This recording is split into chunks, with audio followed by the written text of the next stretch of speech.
어느 날 한 목사님이 성도님들에게 이런 질문을 드렸습니다. 여러분, 가장 사랑하기 어려운 사람은 누구입니까? 이렇게 질문을 드리자 성도님들이 이렇게 대답하는 거예요.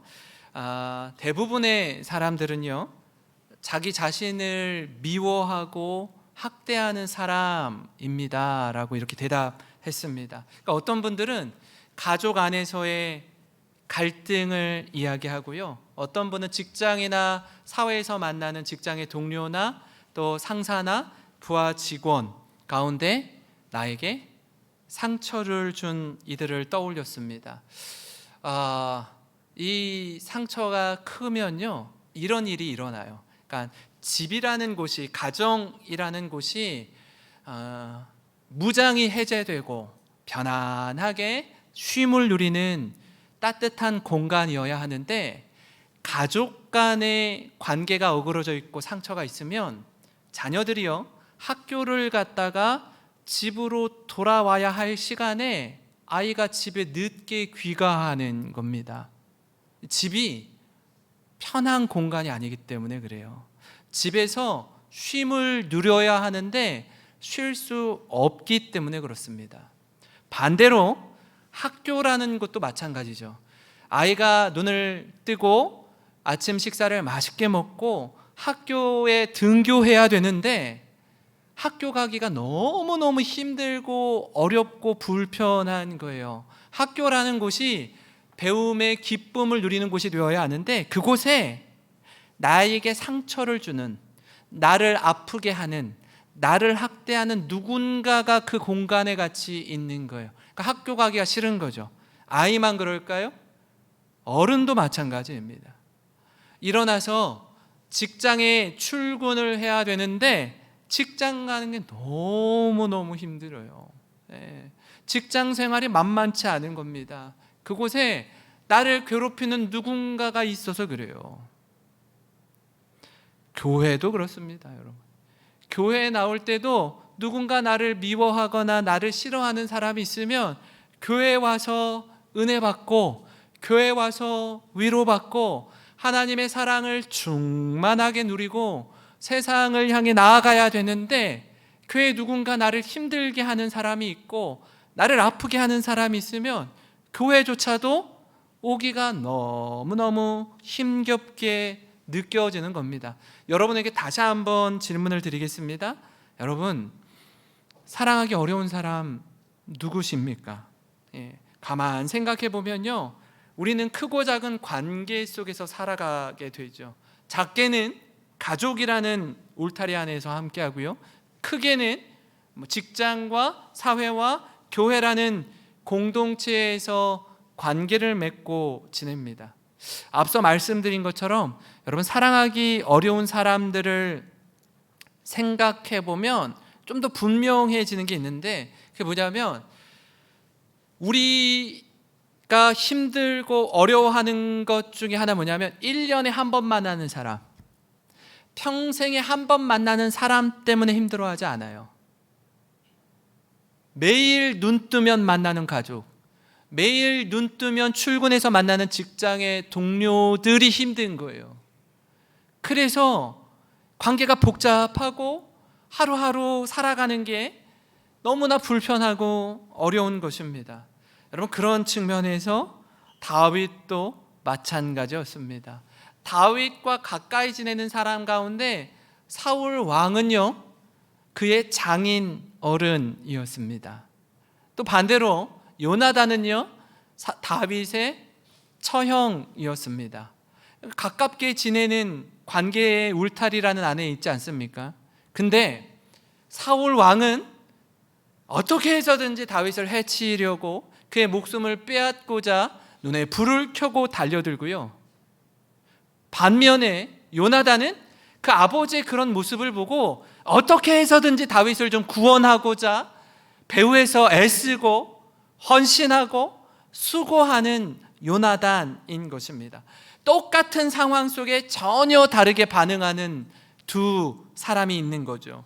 오늘 우리가 읽은 말씀은요, 이처럼 누군가 나를 계속해서 공격할 때, 그 공격할 때 영원히 그 사람이 일방적으로 나를 공격하지 않습니다. 공격과 수비가 바뀔 때가 있다라고 말씀드렸습니다. 그죠? 공격과 수비가 바뀔 때, 내가 수비하다가 공격하게 되었을 그때 어떻게 마음을 쓰는지, 어떤 마음의 길을 내어야 하는지 선명히 보여주는 말씀이 오늘 말씀입니다. 그렇기 때문에 여러분, 오늘 우리에게 이 말씀이 도전이 되고 은혜가 되는데요, 이 사울과 다윗을 통해서 우리는 지금 나는 어디에 서 있는지, 어떻게 살고 있는지 우리 자신을 돌아보고 말씀을 통해 새로워지는 저와 여러분이 되기를 주님의 이름으로 축원합니다. 오늘 이 사울의 모습을 통해 깨닫는 몇 가지를 여러분과 함께 나누고자 하는데요, 그 첫째는 뭐냐면요, 사람은 미움의 대상이 아니라 사랑의 대상이라는 것입니다. 사람은요, 여러분, 굉장히 이성적인 존재인 동시에 감성적인 존재입니다.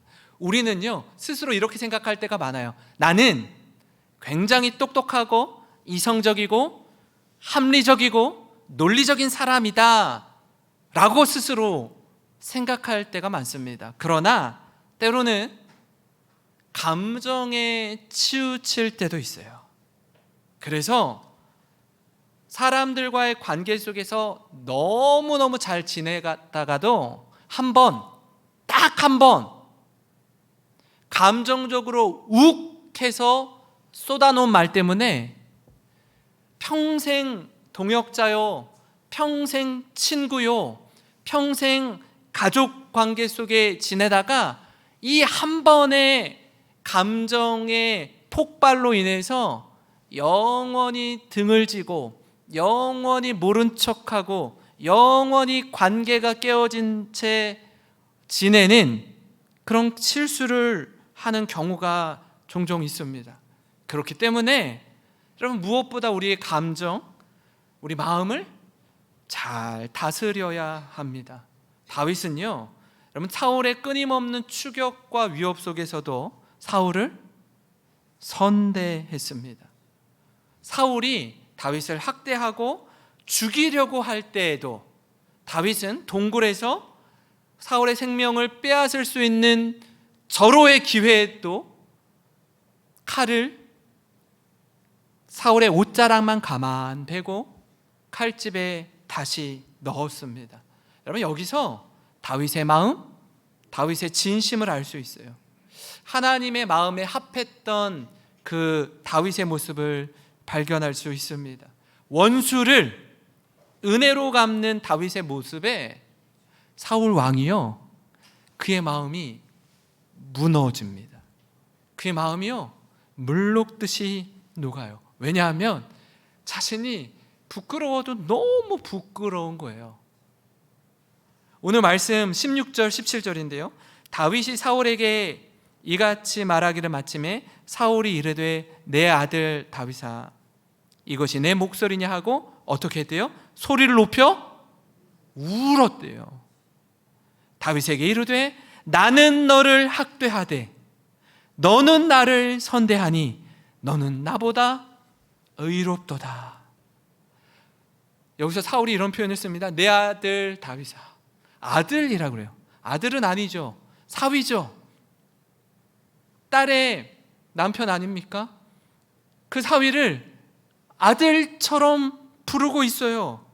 그런데 아들과 같은 다윗을 해치려는 자신과 달리 자신을 해칠 수 있는 기회를 사랑으로 덮고 선대하는 다윗의 모습에 압도되는 것입니다. 사울이요, 이걸 인정해요. 여러분, 그렇습니다. 사랑이 이깁니다. 은혜가 이겨요. 칼과 총과 힘으로 윽박질러서 이기는 건요, 진정한 승리가 아닙니다. 원수를 사랑하는 그 사랑이 이기는 거예요. 마태복음 5장 44절 말씀을 우리 한번 같이 한 목소리로 읽겠습니다. 시작. 나는 너희에게 이르노니 너희 원수를 사랑하며 너희를 박해하는 자를 위하여 기도하라. 아멘. 이 말씀처럼 다윗은 자신을 향한 미움을 선대와 사랑으로 갚아 주었습니다.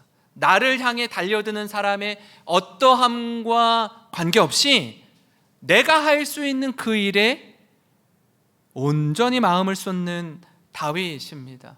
사랑하는 성도 여러분, 끊임없이 다윗을 죽이려고 하는 사울과 어떤 경우에도 감정에 사로잡히지 않고 사울을 살리는 다윗을 통해서 여러분 우리 자신을 좀 돌아보았으면 좋겠습니다. 여러분 그래요. 우리 70에서 80 이제 오래 사시는 분들은 100세 가까이도 사시는데요, 그 짧은 인생 가운데 사랑하며 살기에도 부족한 시간입니다. 근데 우리 마음 깊은 곳에 이 누군가를 향한 원망과 분노로 가득한 삶은요, 가장 먼저 우리 자신을 피폐하게 만들어요. 막 늘 마음 가운데 화가 가득해서 이 화를 누구에게 쏟을지 막 이렇게 찾는 거예요. 막 이렇게 먹이를 찾듯이 그걸 다 쏟아내면 좀 괜찮아져야 되는데 더 관계가 엇나가는 거예요. 내 주변에 사람들이 하나 둘 떠나기 시작하게 됩니다. 우리에게 전혀 유익하지가 않습니다. 여러분, 바라기는 내 힘과 능력으로요 나를 괴롭히고 나를 학대하는 사람을 사랑한다는 거 불가능합니다. 그러나 우리 주님 주시는 힘으로, 우리 주님 주시는 은혜로 사랑하며 섬기는 모든 성도님 되시길 주님의 이름으로 축원합니다. 여러분, 그런가 하면요, 사울의 모습을 깨닫는 다른 한 가지 뭐냐면, 사람은 고침의 대상이 아니라 용납의 대상이라는 거예요. 사울을 보면 우리가 아는 대로 살지 않고요 행하는 대로 산다라는 걸 알 수 있습니다. 머리로 지식적으로 많이 알고 있는 것과 몸이 반응하고 움직이는 건 전혀 다릅니다. 달라요. 사울은 시간이 지나면서 스스로 깨달았다는 게 하나 있어요. 그게 뭐냐면, 나에 이어서 이스라엘의 다음 왕은 요나단이 아니라 다윗, 이 친구가 왕이 되겠구나라는 걸 알아요. 모르지 않습니다. 자신이 봐도 너무 훌륭해요. 자신이 봐도 자신보다 훨씬 낫습니다. 그런데 그렇기 때문에 다윗의 목숨을 빼앗으려고 하는 거예요. 희한하죠? 그를 축복해주고 그에게 자신의 자리를 내어주고 그가 잘할 수 있도록 축복하고 격려하는 마음의 길을 내어도 시원치 않을 판에 어떻게 해요? 그렇기 때문에 해치려고 하는 거예요. 그렇기 때문에 더 다윗이 살아있으면 안 된다라고 마음을 먹는 거예요. 그런 사울이 자신을 구해준 다윗에게 이런 부탁을 해요. 20절 21절에요 보라, 나는 네가 반드시 왕이 될 것을 알고 이스라엘 나라가 내 손에 견고히 설 것을 아노니, 알아요. 다 알아요. 그런즉 너는 내 후손을 끊지 아니하며 내 아버지의 집에서 내 이름을 멸하지 아니할 것을 이제 여호와의 이름으로 내게 맹세하라 하니라. 여러분, 가만 들어보면요, 왜 도대체 사울이 제정신으로 하는 말인지, 이게 말인지 방구인지 알 수 없을 정도로 이상한 말을 해요. 나는 네가 앞으로 이스라엘의 왕이 될 것을 안다. 너 왕이 되면 내 가족, 내 친척, 내 후손들 보호하고 지켜줘야 돼. 너 그거 맹세해. 이렇게 말하는 거예요. 지금 자신이 칼을 어디다 겨누고 있는데요, 다윗에게 겨누고 있으면서. 이 말이 됩니까? 사람이요, 그래요.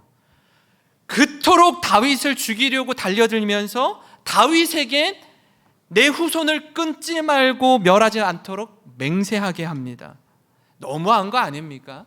왕으로서의 품격은요 온데간데 없습니다. 오직 자기 하나, 자기 가족 지켜내는데 마음을 쓸 뿐입니다. 사울을 보면 우리가 알 수 있는 것처럼요, 사람은 생각처럼 쉽게 변하지 않습니다. 오랜 세월 평생을 살아온 우리의 생활 습관, 생각의 방향, 삶의 태도가요 하루아침 바뀌지 않아요. 마치 거북이 등처럼요 딱딱하게 굳어져서 경직되어 있습니다. 돌 같은 마음이에요. 우리가 생각할 때 이런 경우들이 있죠. 살다 보면요 아주 생명의 위협을 받는 큰 사고를 당하는 경우가 있습니다. 생명의 위협을 받는 큰 질병을 얻을 때가 있어요. 그 사건과 사고와 질병을 통해서 죽다 살아나는 경우가 있어요. 아, 하나님이 살려주셨구나. 하나님이 내 인생 가운데 두 번째 인생을 허락하셨구나. 그렇게 느껴질 때가 있다고요. 아, 지금부터 사는 건 덤으로 사는 것이지. 여러분, 이렇게 느껴지면 이전과는 다르게 살 거라고 기대하는데 그렇지 않아요. 여전히 내 가족, 내 수입, 내 사업 여기에만 혈안이 되어 있습니다. 남이 어떻든 말든 상관하지 않습니다. 사울이 지금 그런 거 아닙니까? 자신이 지금 칼을 겨누고 있는 다윗에게 할 말입니까? 다윗이 살려주었다고요. 살려주었으면 어떻게 행동하는 게 옳죠? 더 이상 다윗을 추격하면 안 되죠. 더 이상 다윗을 해치려고 하면 안 되죠. 여기에서 스탑해야죠. 그러지 않아요. 여전히 사울은 기회만 주어지면 다윗을 해치려고 합니다. 언제까지요? 죽을 때까지. 죽을 때까지 그렇게 해요. 나와 관련된 그 무엇이라도 손해를 보면 가만히 있지 않습니다. 다른 사람의 일은 어떻게 되는지 관심이 없어요. 우리 유치부 아이들, 또 갓난 아기들 이렇게 보면요 너무너무 예쁘고 귀엽지 않습니까? 저도 저희 딸아이가 태어났을 때 너무 말랑말랑하고 너무 예쁘고 귀엽고 막 그런 거예요. 얼마나 피부가 고운지, 얼마나 인형 같은지. 제가 저희 딸을 막 팔도 이렇게 쭉 잡아당겨 보고, 막 다리도 막 일자로 쫙 찢어도 보고, 막 이게 무슨 막 고무 인형 같이 되게 유연하더라고요. 제가 그렇게 한 이유가 있어요. 왜냐하면 제 몸은요 엄청 뻣뻣하거든요. 돌 같아요. 막 경직되어 있어서 유연함이라고는 너무 없어요. 그래서 그게 되게 안타깝고 속상한데, 어린 아기들은 너무너무 유연하고 말랑말랑하고 얼마나 부드러운지 몰라요. 우리가 나이가 들면 들수록 몸이요 뻣뻣해져요. 굳어져요. 경직돼요. 저 막 어깨에 목이요 돌같이 딱딱하거든요. 뭐 이렇게 애 하나 여기 이고 다니는 것 같아요. 늘 이렇게 보면 아무도 없는데 꼭 누가 올라타 있는 것 같아요. 막 너무 힘들고 막. 그런데 사람이요 몸만 그런 게 아니라 나이가 들면 들수록 어떻게 해요? 생각도 경직되기 시작하는 거예요. 굳어지는 거예요. 이것만 정답인 거예요. 자녀들에게 뭐라고까지 얘기하죠? 엄마는, 아빠는, 할아비는, 할머니는 평생 이렇게 살아왔어. 원래 나를 바꾸려고 하지 마. 내가 시키는 대로 해. 내가 옳아. 내가 살면 얼마나 살겠어. 난 내 뜻대로 할 거야. 내 고집대로 할 거야. 너희가 나를 바꾸려고 하지 마. 바뀌려고 하지 않아요. 얼마나 굳어지는지 모릅니다. 내 생각만 옳다고 고집하는 거예요. 좀처럼 남의 이야기를 듣지 않습니다.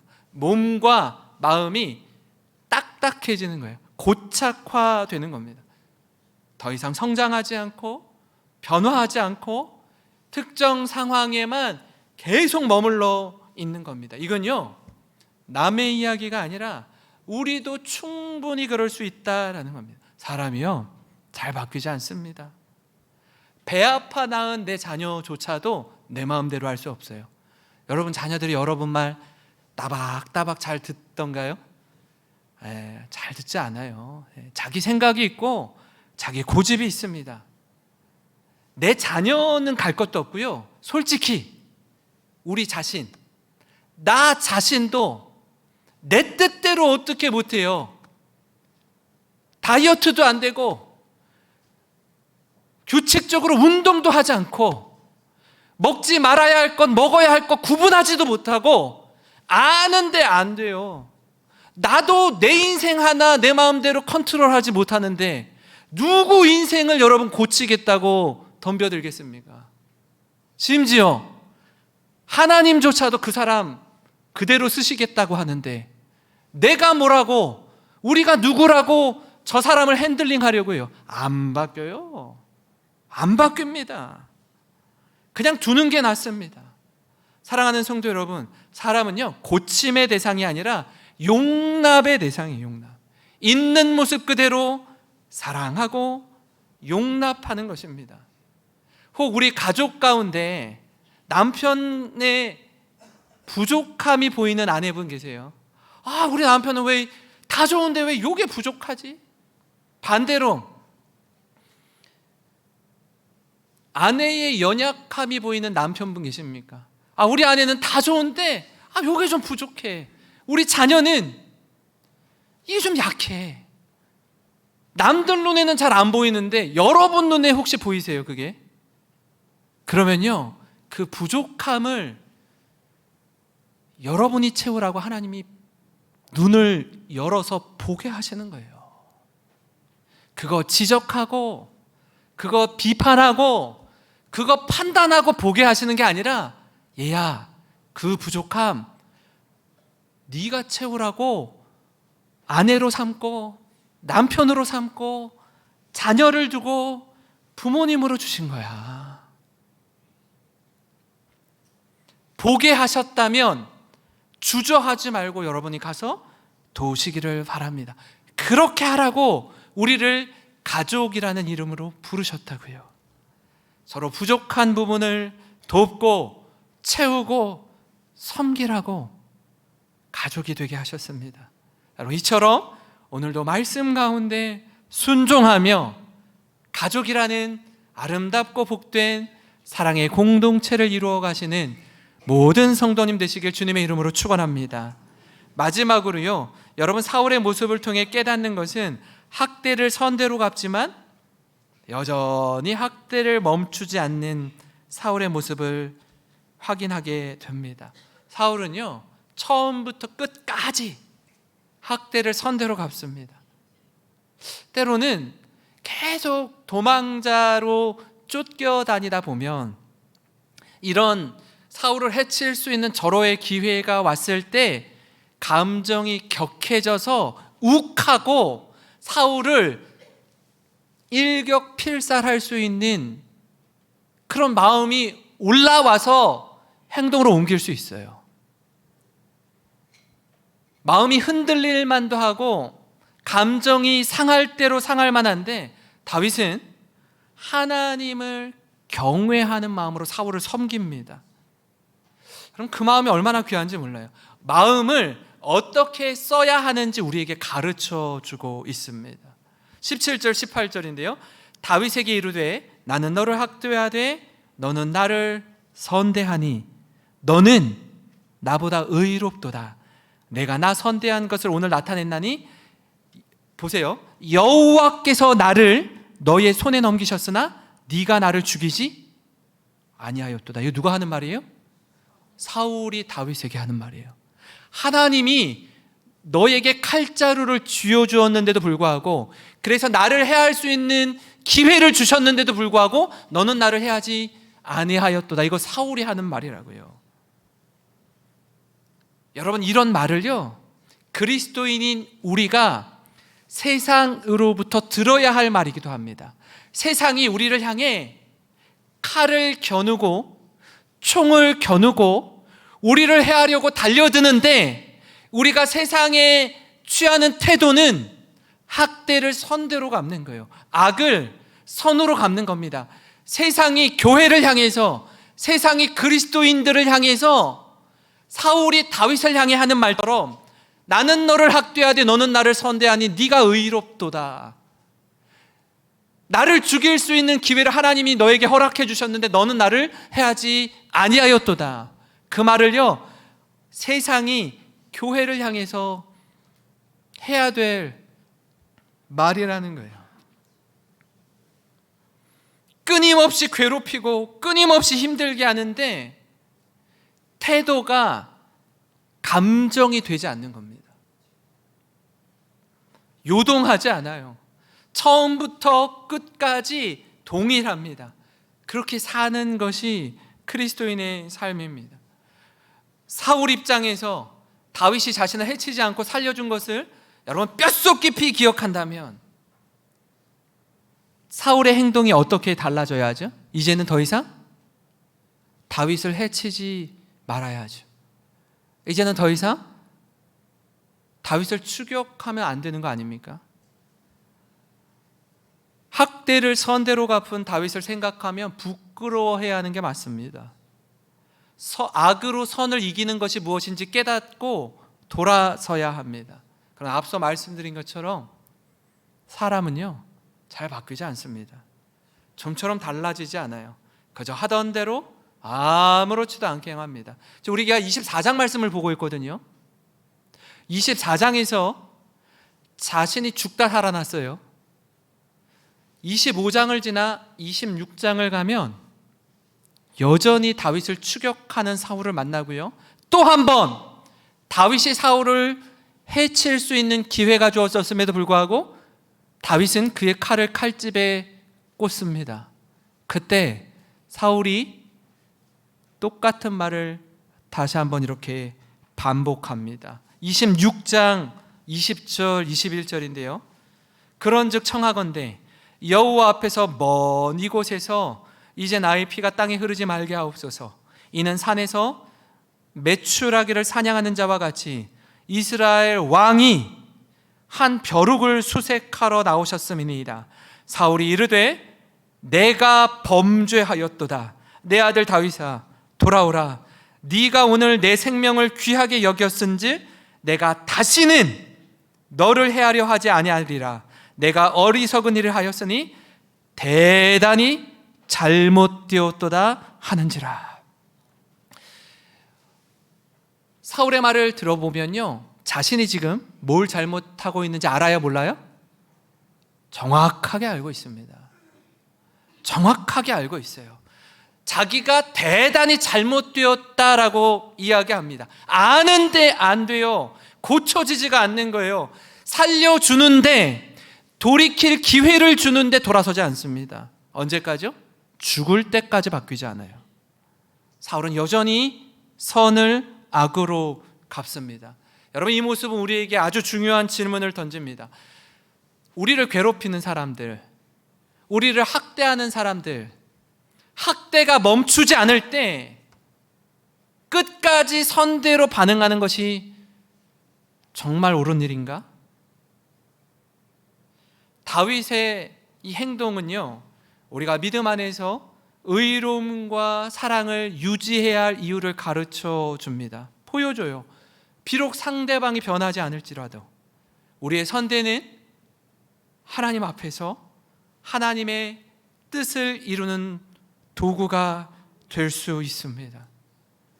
이처럼 다윗의 마음과 사울의 마음이 얼마나 다른지, 어떻게 다른지 확인해 보면 이런데요, 26장 23절부터 25절입니다. 여호와께서 사람에게 그의 공의와 신실을 따라 갚으시리니 이는 여호와께서 오늘 왕을 내 손에 넘기셨으되 나는 손을 들어 여호와의 기름 부음을 받은 자 치기를 원하지 아니하였음이니이다. 오늘 왕의 생명을 내가 중히 여긴 것 같이 내 생명을 누가 중히 여기셔요? 여호와께서 중히 여기시어서 모든 환난에서 나를 구하여 내시기를 바라나이다. 사울이 다윗에게 이르되 내 아들 다윗아 너에게 복이 있을지로다. 내가 큰 일을 행하겠고 반드시 승리를 얻으리라 하니라. 다윗은 자기 길로 가고 사울은 자기 곳으로 돌아가니라. 다윗과 사울의 대화를 가만 들어보면 사울이 지금 자신이 뭘 잘못하고 있는지 알고 있어요. 심지어 다윗을 축복하기까지 합니다. 그런데 그런데 사울의 태도, 사울의 생각은 변함없어요. 죽을 때까지 이 마음 바뀌지 않습니다. 도리어 다윗은 사울이 부탁한 그 약속, 사울이 죽은 후에도 끝까지 그 약속을 지킵니다. 아까 뭐라고 했죠? 내가 죽어도 우리의 가문, 우리의 가족, 우리의 후손은 보호하고 지켜달라라고 이야기하죠. 염치가 없어요. 사울과 요나단이 블레셋과의 전쟁에서 한날 한시에 죽은 이후에 다윗이 이스라엘의 왕이 되고 사울 가문의 남은 자를 찾습니다. 그 가문을 진멸하기 위해서가 아니라 그 가문을 다시 세우기 위해서 찾아요. 그때 다리를 절름거리는 절름발이 무비보셋, 요나단의 아들 사울의 손자를 찾아내어서 왕과 함께 왕의 식탁에서 겸상하게 합니다. 그리고 무비보셋에게 너의 할아버지 사울 왕이 가지고 있던 모든 재산과 토지를 다 너에게 주겠다라고 약속합니다. 무비보셋이 다윗에게 뭐라고 하는지 아십니까? 왕이시여, 죽은 개 같은 나에게 어떻게 이렇게 은혜를 베푸시냐고, 아무짝에도 쓸모없는 나에게 어떻게 이런 큰 은혜를 베푸느냐고 말합니다. 이게 다윗의 모습이었어요. 이게 그의 진심이었습니다. 우리는요, 이 사울과 다윗 너무나 대조되는 두 인물을 통해 우리는 분명히 깨달아야 합니다. 여러분, 어떤 삶을 살고 싶습니까? 때론요, 사울처럼 감정에 이끌려서 이 감정을 컨트롤하지 못해가지고 늘 화와 분노와 원망에 사로잡힌 나머지 잘못된 거 알면서도, 악인 줄 알면서도 계속해서 악을 해낼 때가 있습니다. 결코 모르지 않는데 다 알고 있음에도 불구하고 악을 행해요. 때론요, 다윗처럼 억울한 일을 당하고 견딜 수 없는 모욕도 참고 견디면서 학대를 선대로, 원수를 은혜로 갚을 때가 있습니다. 사울과 같은 모습, 다윗과 같은 모습이요, 나에게 상황에 따라, 감정에 따라 이 두 모습이 왔다 갔다 해요. 사울과 같은 사람이 따로 있고 다윗과 같은 사람이 따로 있는 게 아니라, 어떤 때는 사울과 같은 마음으로 우리의 마음을 쓸 때도 있고 어떤 때는 다윗과 같은 마음을 쓸 때도 있다고요.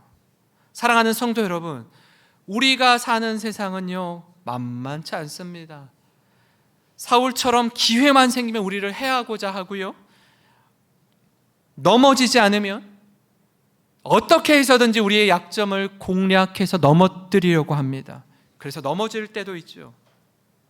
반대로 다윗은 끝까지 충성합니다. 복수할 수 있는 기회, 보복할 수 있는 기회가 주어져도 원수를 갚지 않아요. 왜요? 최종 심판은 누가 하시기 때문에? 하나님의 손에 있기 때문에. 이걸 인정하는 거예요. 그리고 나는 오늘 이 자리에서 할 수 있는 대로 학대를 선대로 갚고요, 원수를 은혜로 갚는 겁니다. 나는 비록 약하지만 내 마음, 내 상태, 내 감정으로는 역부족이지만 오직 나와 함께 하시는 하나님으로, 주님의 마음으로 용서하며 사랑하며 학대를 선대로 갚고 원수를 은혜로 갚는 우리 모든 성도님 되시길 주님의 이름으로 축원합니다.